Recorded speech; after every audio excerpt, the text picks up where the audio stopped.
शरह सूद में नुमाया कमी के इम्कानात के बाइस पाकिस्तान स्टॉक एक्सचेंज में तेजी का सिलसिला बरकरार है। 100 इंडेक्स 1,15,824 पर ट्रेड कर रहा है।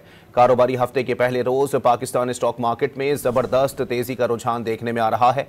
100 इंडेक्स 1439 पॉइंट्स इजाफे से 1,15,826 पर ट्रेड कर रहा है। गुज़िश्ता कारोबारी हफ्ते के दौरान भी स्टॉक मार्केट में तेजी रही थी, तहम आखिरी दिन कारोबार के इख्तिताम पर इंडेक्स 1,14,000 की सतह से नीचे आ गया था। शरह सूद में नुमाया कमी के इम्कानात के बाइस पाकिस्तान स्टॉक एक्सचेंज में तेजी का सिलसिला बरकरार है। 100 इंडेक्स 1,15,824 पर ट्रेड कर रहा है।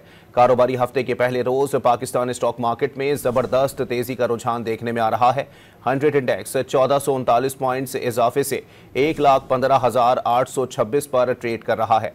गुज़िश्ता कारोबारी हफ्ते के दौरान भी स्टॉक मार्केट में तेजी रही थी, तहम आखिरी दिन कारोबार के इख्तिताम पर इंडेक्स 1,14,000 की सतह से नीचे आ गया था।